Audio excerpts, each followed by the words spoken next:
মানুষ তো দেখানোর জন্য দিনে দান করে, আমি তো মানুষকে দেখানোর জন্য দান করবো না, আমি আল্লাহর সন্তুষ্টির জন্য মানুষকে দান করব।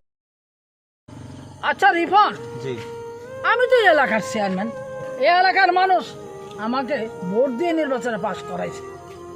এই এলাকার মানুষের জন্য আমার কিছু দরকার, সামনে গিয়ে দেখি কোনো অসহায় লোক পাই কিনা।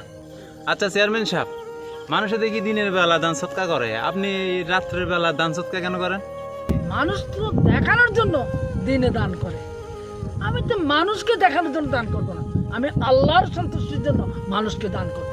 ঠিক আছে চলেন সামনে গিয়ে দেখি। আচ্ছা রিফন, জি ও যে এখানে একদম লোক বসে আছে, জি এত রাত তুমি এখানে কি করে? চলো আমরা গিয়ে দেখি। চলেন। আরে আপনি এখানে এত রাতে? আসসালামু আলাইকুম চেয়ারম্যান সাহেব। ওয়ালাইকুম সালাম। আচ্ছা আপনি এখানে এত রাতে কি করেন? আমি এখানে এত রাত্রে ফেরি করে বেড়াইতেছি চেয়ারম্যান সাহেব। কেন? সামনে ঈদ, পরিবারের গ্রহণ এগুলো করতে অনেক কষ্ট হইতেছে, ব্যবসা বাণিজ্য অনেক কম হইতেছে, এই জন্য রাত্রেও ফেরি করে বেড়াইতেছি। রিফান কি বলো? এই লোকটাকে কি তো দেখে অসহায় মনে হচ্ছে, তাকে কি সাহায্য করা যায়?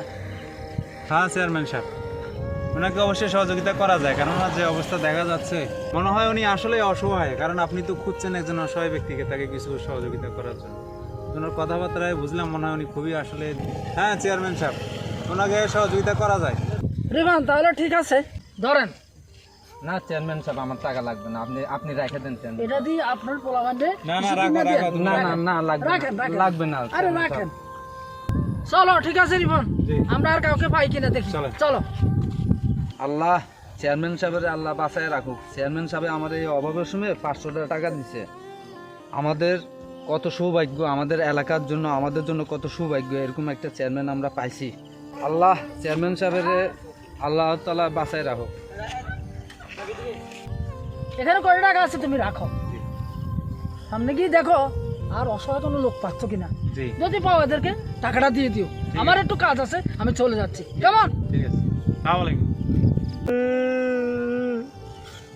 আমাদের চারপাশে এমন হাজারো অসহায় মানুষ আছে যারা দিন আনে দিন খায়।